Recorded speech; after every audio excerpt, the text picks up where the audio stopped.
Donald Trump is facing backlash from Republicans after nominating a crony with no experience to be director of national intelligence. His chosen candidate for governor of Iowa lost the GOP primary, and he printed out a big poster to brag about the size of the Lincoln Memorial Reflecting Pool, which is not something he built or has any control over. For more on this, it's time for a closer look. If there's one thing we know about Trump, it's that he's a keen judge of character. He's always paying close attention to the habits and qualities of the people around him. We've all seen him in meetings, razor sharp, laser focused, locking eyes with everyone around him, carefully scrutinizing every word and every gesture, taking the true measure of the men and the soon-to-be-fired women who make up his administration. Sure, to you, it looks like he's asleep, but everyone looks like they're sleeping when you're so woke. To the rest of us America First patriots, it's clear he's simply closing his eyes so he can picture everyone naked. Not for sexual reasons, but just to calm his nerves for when it's his turn to talk. Don't be nervous. Just picture everyone naked. You can see little Marco's little Marco. JD has a TD, if you know what I mean, tiny. TD stands for tiny, and you're hearing it more and more. You're hearing it more and more. The point is, that's what Trump is doing in these meetings. He's thinking so hard with his brain, it's draining energy from his eyelids. He's not sleeping.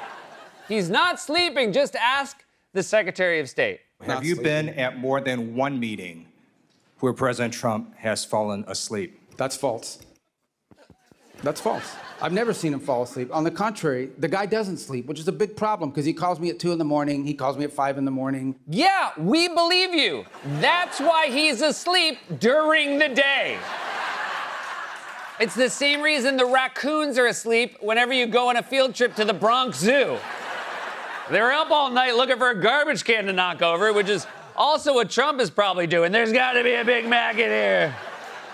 And don't bull us that he's working in the middle of the night. We know what he's doing. He's posting AI slop of himself as Jesus or on Mount Rushmore or riding on horseback with George Washington next to a NASCAR race while a space shuttle flies overhead. Which, by the way, if that happened, would be George Washington's worst nightmare. If a car zipped past him at 200 miles an hour while a space shuttle flew over his head, he'd say, "Dear God, what are these hellish monstrosities?" And then he'd turn to Trump and say, like, "What happened to your hand, dude?"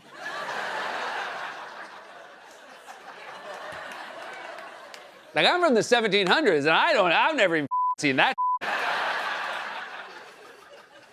fact, a few weeks ago, Trump posted a meme of himself blowing up Iran with the words, "No more Mr. Nice Guy," at 4:05 a.m.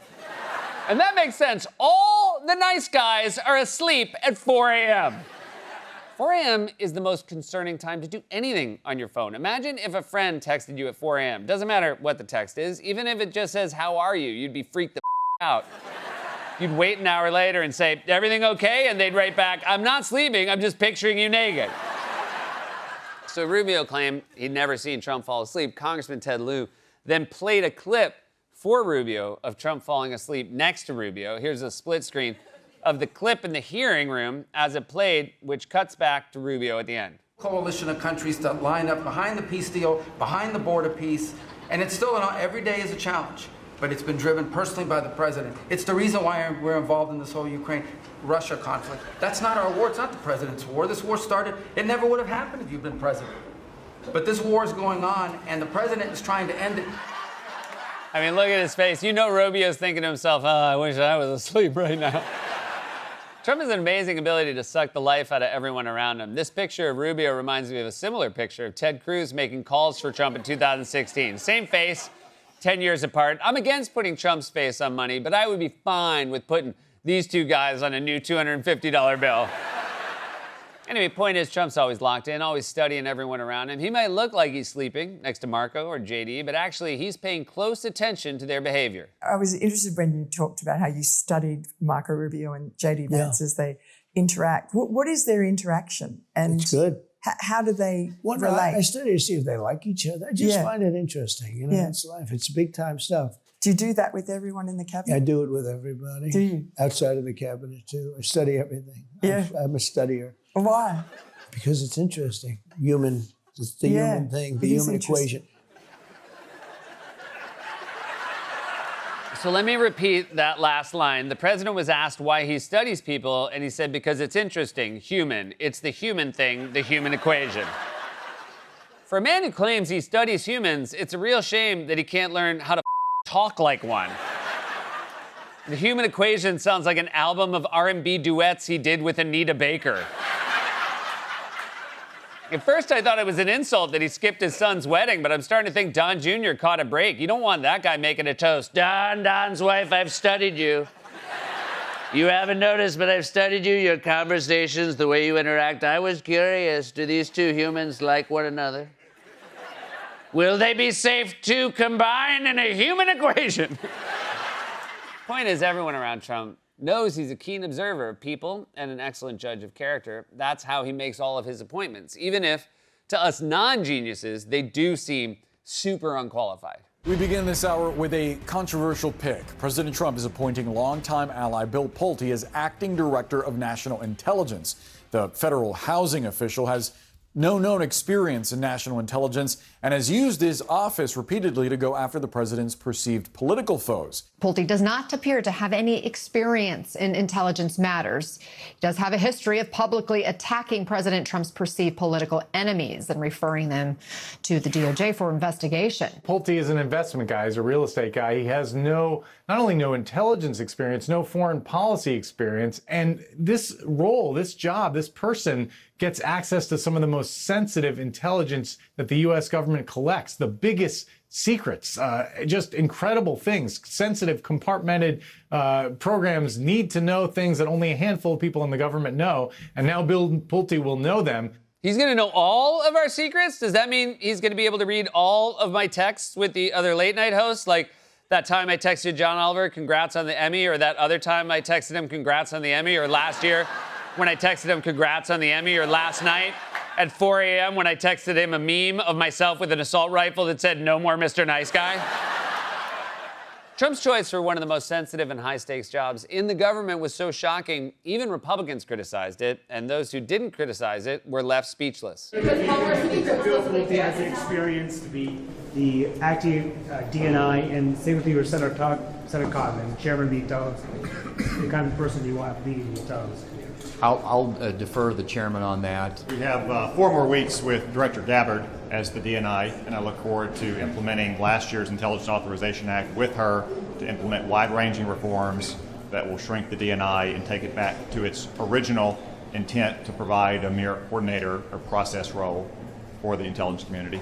I have no observations on the matter. He's literally walking out of frame while he answers the question. If reporters just kept asking him the same question over and over, he would have ended up in the Potomac River, excuse me. He would have ended up in the Potomac River. Use that one. I'm gonna try that the next time my wife asks if I think one of her friends is attractive. Angela's cute, isn't she? I have no observations on the matter. So the Pulte pick did not sit well with Republicans. But again, Trump is a sharp judge of character. He knows people, and he always picks the best and the brightest for his team. Renowned experts who are the tops of their fields. Just take it from, let's see, who's in this next clip? Dr. Oz. Can you respond to any of the criticism from Republicans on President Trump's decision to tap Bill Pulte, who has no known intelligence experience, as acting DNI? Well, I think Bill's a great guy. I know him socially. I've not worked with him in his current job, but I do trust the president's judgment. He is a very sharp, quick study of people, their emotional abilities, and their ability to persevere in the face of hardship. So I have confidence in his decision. Will you guys please stop trying to convince us that Donald Trump is Russell Crowe in A Beautiful Mind with calculations just spinning around his head, especially when we all know he's the guy who stared directly into an eclipse.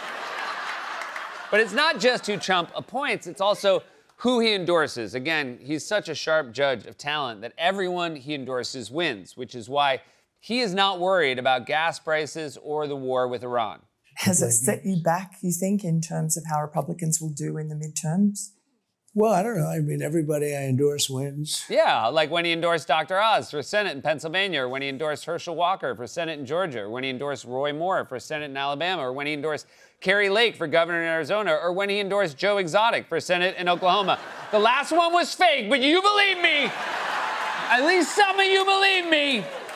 I'm sure the only reason he didn't endorse Joe Exotic is because he wasn't sure how to pronounce his last name.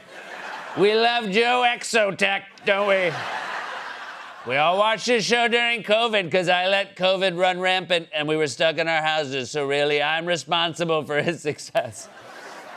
All those people lost because they were general elections, and it's true that Trump's candidates tend to win GOP primaries, but they're much less successful when non-MAGA fans get to vote. Although even in GOP primaries, Trump's record is not spotless, as we discovered this week. Over in Iowa, Trump-endorsed Congressman Randy Feenstra lost his bid in the governor's race to businessman Zach Lane. Feenstra is the first statewide Trump endorsee to lose a primary this year.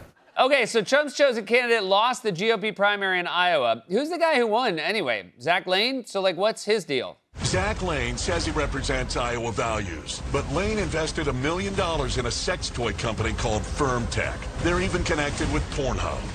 I'm sorry, the GOP nominee for governor in Iowa invested in a sex toy company? What type of sex toys are we talking here? Dildos? Butt plugs? Vibrators? Wands? Nipple clamps? Ball gags? Fleshlights? Anal beads? Floggers? Paddles? Swings? Harnesses? Whips? Blindfolds? Handcuffs? Chokers? Those are just a few examples, or so I'm told. Actually, it turns out it's even weirder than that. Lane invested $1 million in a men's sexual health company that promotes a line of innovative wearable erection rings. Like, what? Who would even need those? And the name of the company was FirmTech? And I assume they have a website? If we could track down a promo code?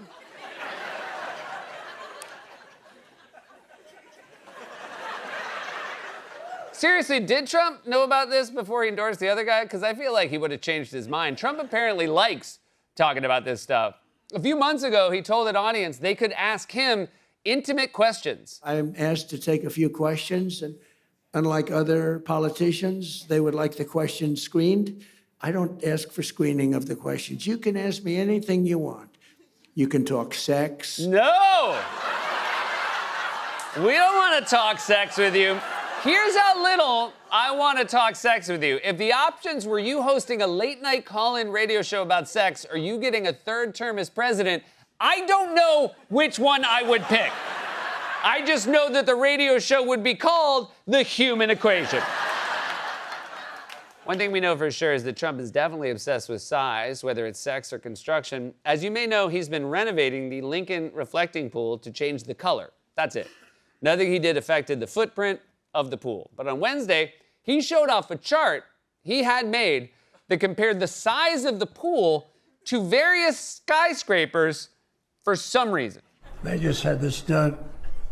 You're getting a first glimpse, but that's your size compared. So those are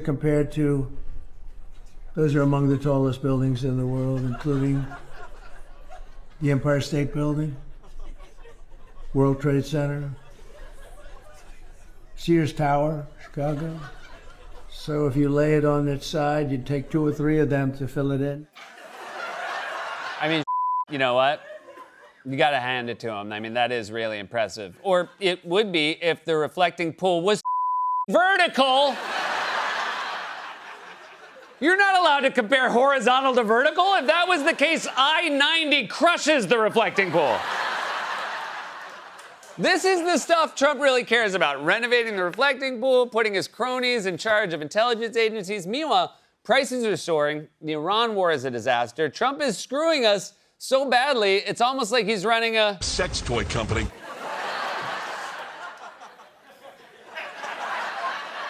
FirmTech.